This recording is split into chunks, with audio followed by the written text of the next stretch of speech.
them in. 10, 9, 8, 7, 6, 5, 4, 3, 2, 1. Good morning, everyone, and welcome to County Executive Pittman's virtual press conference. This morning, the County Executive will provide updates on the county's COVID response and other items. Today, we'll take questions at the end of all of those updates. As a reminder, please put your name and media affiliation in the chat, and I'll call on folks for questions in that order. Also, please keep your microphone and camera off unless you're called on to ask a question. With that, Mr. County Executive. Thank you, Jeff, and thanks everybody for being here. Well, I'll start out with COVID as we often do. I keep hoping that each week I'll be able to say that Delta has run its course and we're dropping, but we seem to be holding steady. Our infection rate is about 1, and we seem to be in that 17 to 20 range still, and hospitalizations continue to be above 50 for our 2 hospitals. And I just want to reiterate what I've said before, which is that the stress levels in our hospitals, the staff, as well as our EMT in our fire department, who are spending hours and hours waiting at emergency rooms and are continuing to have more calls than they normally have, are stressed. And the folks at our health department who every time that they move mountains to accomplish something in this pandemic, there's another mountain before them that they have to confront. So I just want to thank everybody who does this work in the trenches for what they're doing, and let them know that we appreciate everything that they do. I do want to say that I'm thrilled to hear that Pfizer has got numbers now that show that the vaccine seems to be safe for ages 5 through 11, and look forward to having that approved in the coming weeks. And I know that we're prepared, our health department is prepared, and our school system is prepared to start the vaccination of those kids. I was also pleased to hear yesterday that our school system is requiring either vaccination or weekly test by November 22nd for all of our teachers, as well as our student athletes, so that we can continue to play the games and not have any interruptions in our sports. But we have to be honest that with over 1,000 kids quarantined due to cases, we knew this was going to happen. That's a real disruption for parents and for kids and for teachers and all of us. And so for those kids that are 12 and older, being vaccinated means that you are far less likely to have to quarantine. And for the rest of us, I am looking forward to the day when either the federal government, the state government, or our school board makes a decision that COVID vaccines will be added to the list of vaccines that are required for kids to come to school. So I believe that's coming, and it can't come soon enough, because when we do that, I believe that we will be able to make some serious progress in beating this virus once and for all. I want to address school buses as well. It continues to be a crisis for many of our families, particularly in the Annapolis cluster, where one company is having the most problems. One of our contractors is having the most problems hiring staff and keeping them on to drive those buses. I understand that there are 17 routes today, a little bit less than it was last week, but still not good enough. And I know that our county buses in the Annapolis area that are taking kids and taking them for free, that's been publicized by AACPS, and ridership is increasing. So that's a positive sign. And I know that our workforce development team has met with the school system and will be meeting with the contractors themselves. I will be meeting with contractors as well, asking the question, what will it take to give them the incentives, any bonuses that they need to be able to hire the drivers that they need. We're expediting that. We're working with the state on that. And I actually talked to the governor about the issue as well. And it is a market issue, a labor market issue, and we need to get more people driving buses, get them trained, get them hired, and do whatever it takes financially to get them there. I also want to congratulate our police department for beating its own deadline to get all of our officers, all of our sworn officers trained to wear body-worn cameras. We not only have everybody as of September 15th with a body-worn camera, but we have accumulated a whole lot of data, 35,000 recordings during regular calls for service, 14,000 for traffic stops, 4,000 for vehicle crash or accident scenes, and 315 for miscellaneous citizen contacts.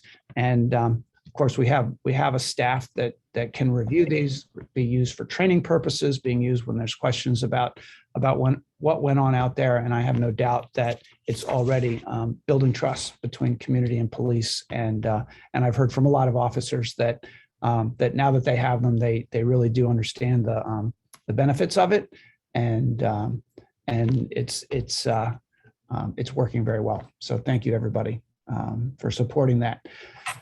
I want to say something about the Bay Bridge. It's no secret that our comments on the Phase 1 NEPA study put a little bit of a wrench in what was happening with the governor's agenda to build a third span in our corridor, the Route 50 corridor.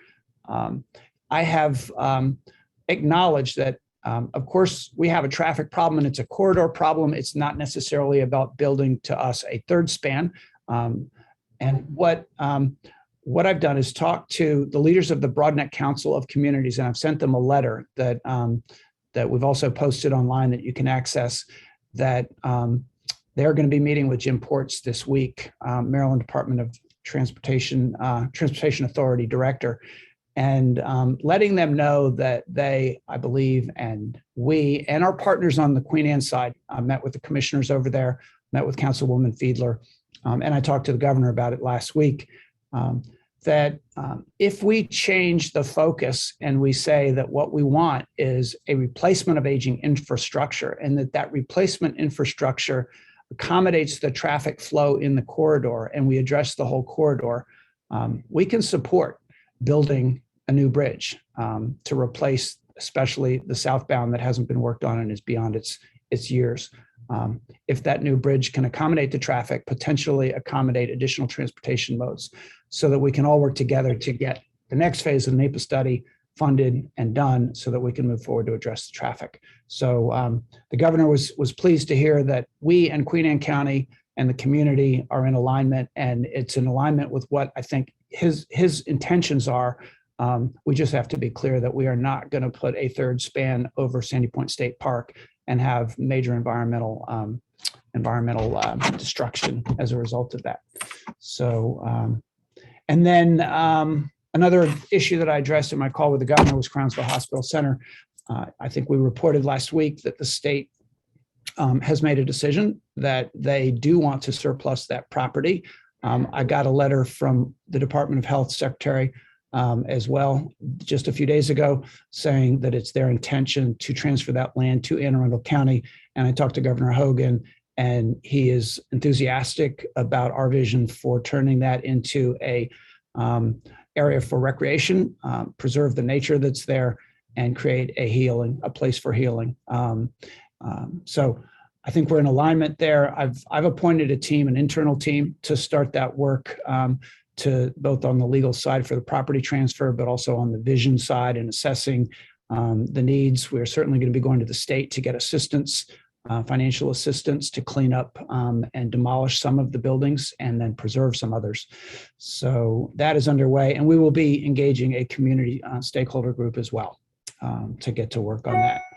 And then finally, segueing from health to mental health, today is the Anne Arundel County Mental Health Symposium. I will be there at 1:30. It's underway now.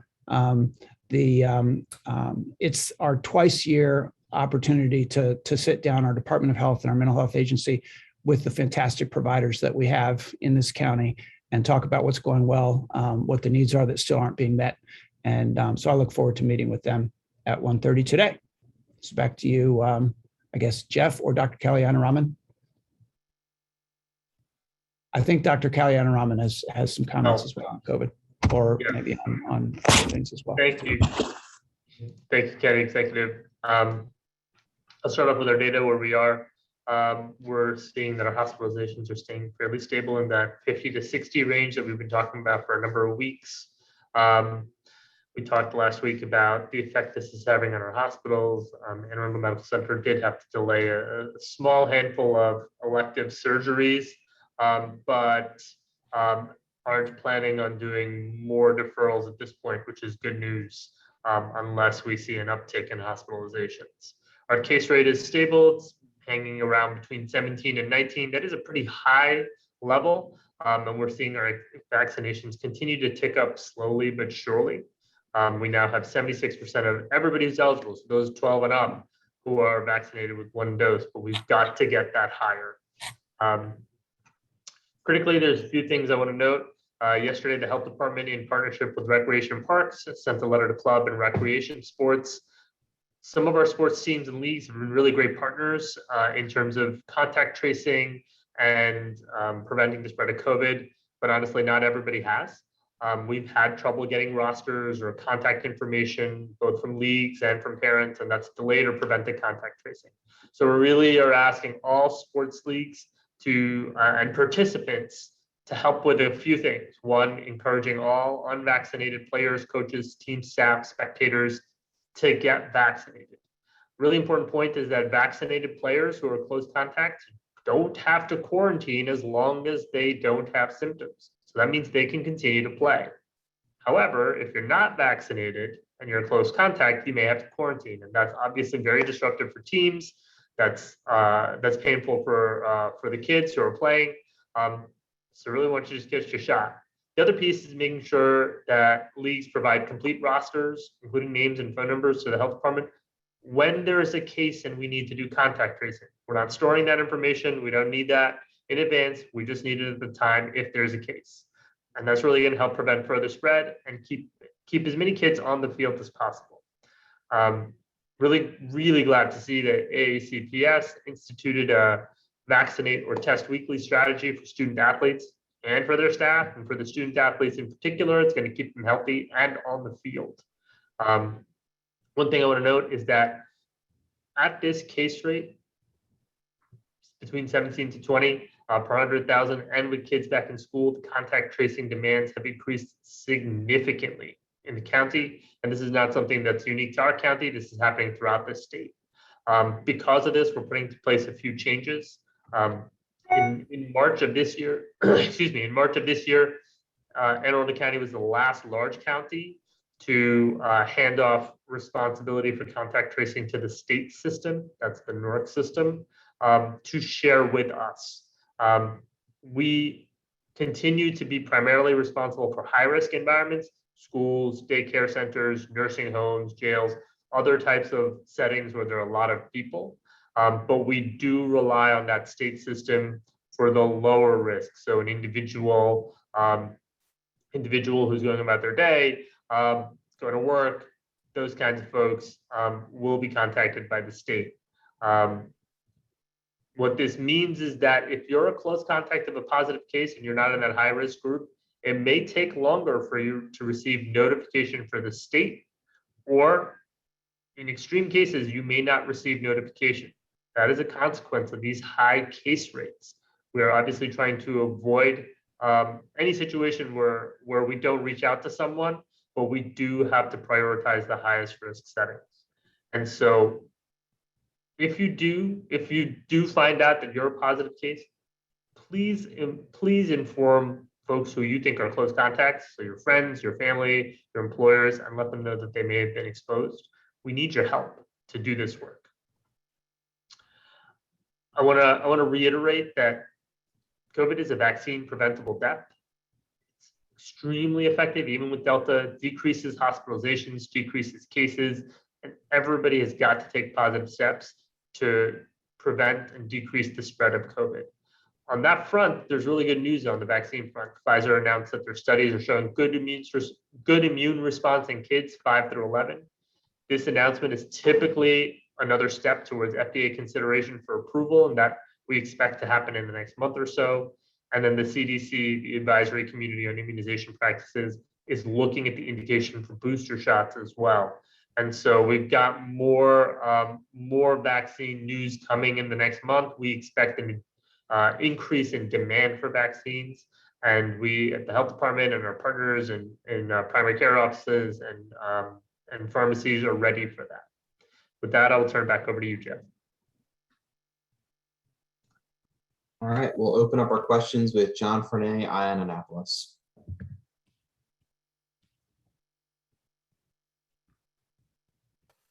Sorry about that. I had to find the unmute. I've got a question for Bob Moser. I think he's still on the line.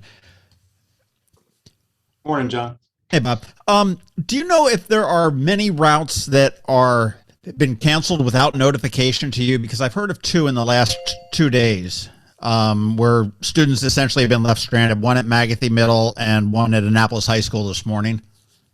I can't talk specifically to either of those. I've heard those here and there from families and from students. So here's the way this works. We have a system where the contractors input their down routes or their delayed routes into a database that our office then has access to, and then we publish those online beginning 8 o'clock the night before, and then 5 o'clock the morning of, and then updating every half hour or so.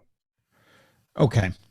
All right. And then another question, I guess, for the county executive, or possibly Dr. Kalyanaraman, but do you have an update on the number of employees within the county that have been vaccinated, and also maybe a number of employees that have not updated their status of vaccination yet? I heard earlier in the week, I think Monday, that it was above 3,000, and I don't have a number today. I don't know if Jeff can get that by the end of this call, or you can get it to you later today. Yeah, Okay, John, so over 3,000. What is the total FTE that the county has right now then? John, I can follow up with those numbers for you offline. 5,900, but Jeff, can you get him the exact numbers? Yes, will do. Okay, thanks. Thanks, guys.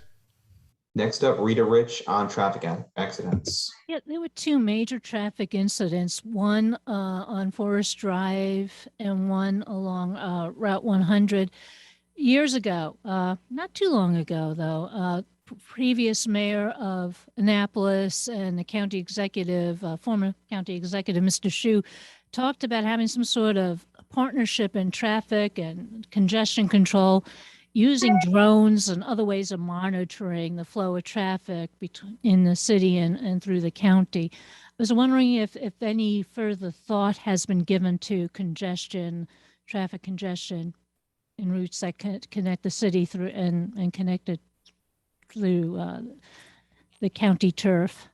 Yeah, there's a lot of thought. Our Office of Transportation works with the City Office of Transportation. Our planning department has been working with the city planning department as well, especially on Forest Drive, and our new interchange off 665 for the park and ride is one of the projects that's underway on that. But as far as drones, I'm not aware of any drones flying around looking at traffic. We use the traffic counters. Any comments from police or the folks at fire and rescue as to whether CCTV would be good so that they can figure out how to best respond to the terrible accidents we've been seeing lately?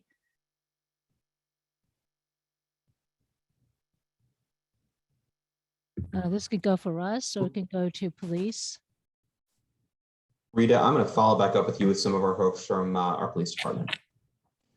All right, thank you. Next up, Phil Yacuboski, WBAL.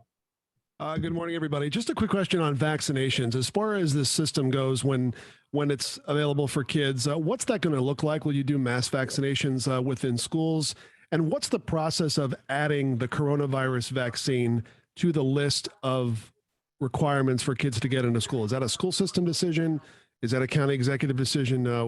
Where does that go from here? And I have another question on vaccines for the county executive when that question is answered. Why don't you take that one, Dr. K? Yeah. So in terms of vaccinations for the 5 to 11, it's a range of approaches that we have. We're going to have mass vaccination sites. We'll have our community sites. We've been partnering with the schools for quite a while, and we'll stand up some additional clinics in schools to provide vaccination. And then we're also working with pediatricians' offices to make sure that they have supply and capacity. And then lastly, the pharmacies. So it's a pretty broad array of approaches to get kids vaccinated. And as far as the number of county employees who received the vaccine through the bonus program, County Executive Pittman, do you know how much the county has given out already in, I don't want to call it bonuses, but in monies to encouraging people to get the vaccine?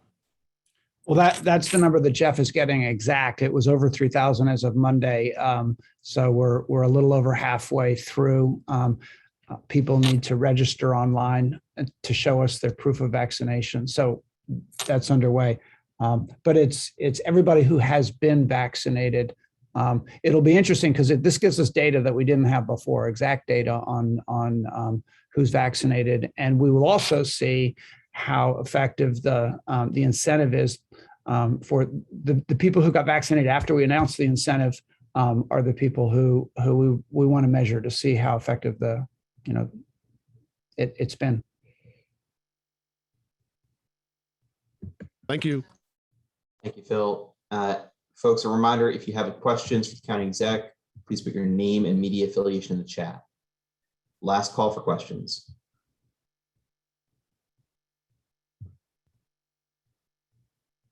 All right, thank you, everyone. See you next week.